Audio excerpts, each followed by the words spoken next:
What's going on, everyone? Happy Sunday. We're going to go into this Nasdaq 100 chart. We're going to analyze some of the levels. So Sunday, we are opening up with a little bit of a gap up here, currently up 120 points, about 0.5%, 0.47 to be exact.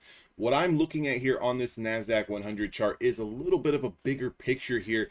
We did kind of go into a little bit of distribution last week, and you can see we started to have these big volatile down days, 615 point range here to the downside, 382 points here, kind of just choppiness action. This is all distribution. Normally, I want you guys to kind of think about this.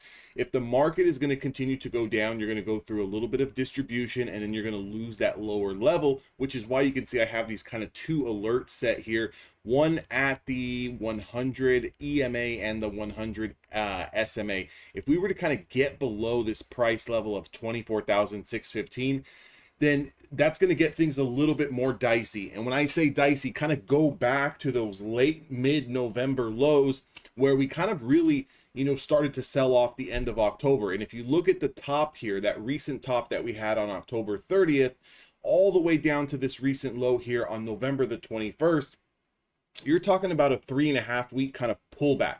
Now, was that pullback, sufficient enough for the market to kind of get its feet under it, push up a little bit? You can see here, I did not like this lower high that was put in. But again, anytime you see a little bit of a correction, it's good to kind of test the zone of those recent highs. We had this distribution here that lasted about 5 to 6 days.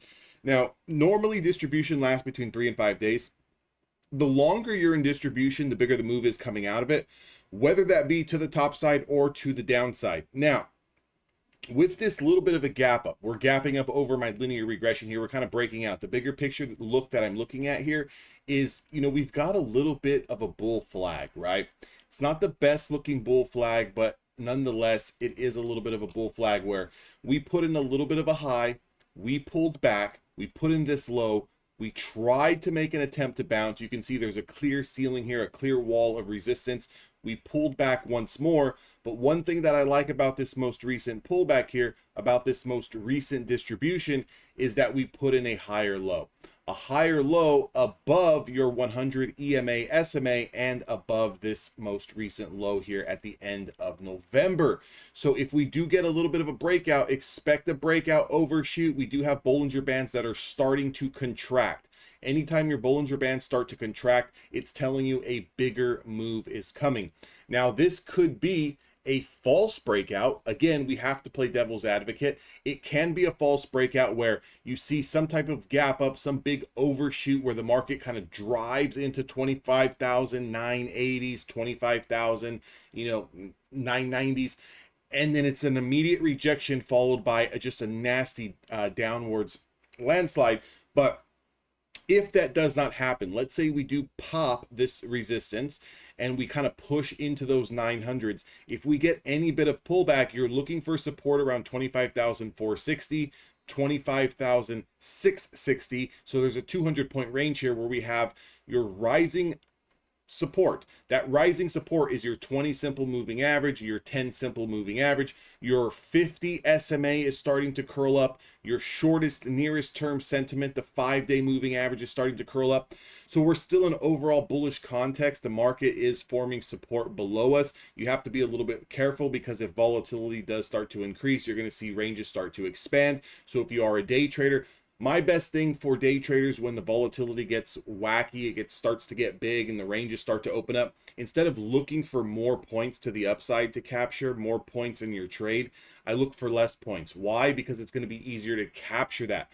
A lot of times people will see that you're looking at 30, 40, 50, 60 point candles and they're trying to capture all of that. Meanwhile, they're not really understanding that if the move goes against you, especially in a day trade, you're looking at 30, 40, 50, 60 point stop losses, and that's never a good thing. So right now, what I would recommend, if you can get 10 points, get 10 points. Those are nice, easy trades. You can definitely make a living off scalping 10 points.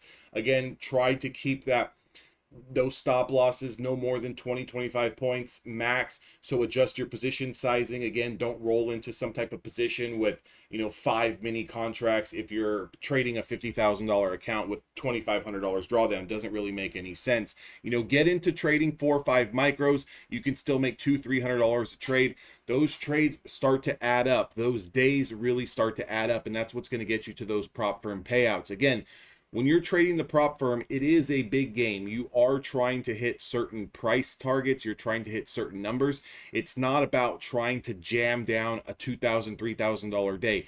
It's more so about how many days of $200, $300, $400 can you stack in a row, or consistently enough to be able to get to that $3,000 target, so you can get that $1,000, $1,500, $2,000 payout, whatever the case may be. Now obviously, if you want to make more money than $1,500, $2,000 from the prop firms, you definitely want to scale out, copy trade across multiple accounts, take some time, pass some evaluations. Right now Apex is running a fantastic sale on their evaluations. You can use code DAnthony, get the best available discount out there. So one thing I'm looking at here is if we continue to kind of ramp up into the New York Open tomorrow, Monday, which is going to be December the 22nd, look for some type of run up into this most recent high here. You're going to run into resistance around 25,800s. 25,800 into 25,900 is going to be extremely choppy. It's going to be extremely hard pressed, because we just look at the last time we kind of got snagged in that area. We spent 1, 2, 3, 4, 5, 6 days before the market finally rolled over and put in that lower high. So on a grand scheme of things, we are putting in lower highs, but on the upside of things, we are testing this resistance yet again. And the more times you test a resistance area, the better the odds are that you're breaking out if you're not making new lows. So this last pullback here, this last distribution that we had, is a very positive sign for the bulls, even though the market kind of sucked last week. When you look at between December the 12th, 15th, 16th, 17th, those days were not that great. But the good thing about it is that we did not take out this firm level of support right here down at this 24,000. We held that most recent swing low. So again, keep your eyes on that. Again, the supports that I'm looking at here, 25,450, I want to remain bullish if we're trading over that. If we're trading over 25,350, I want to remain bullish. And obviously, I want to be selling into the 800s, and I want to be selling into the 900s. And if we do manage to break 900s, I'm looking for a pullback somewhere between 470 and 650. Look for a pullback in that zone, see if we consolidate, get 2 to 3 days worth of distribution, and then start to push up. Because if we do, we've got a lot of room to the upside here for the market to put in another leg higher into 27,660. So that's the ultimate price target. Hopefully Q1 for 2026, we look at trading prices as high as 27,800s, 27,500, 600s. That would be the ultimate price target. Again, hope you guys enjoyed the video. If you did, make sure to smash the like button. I'll see all of you guys on the next one.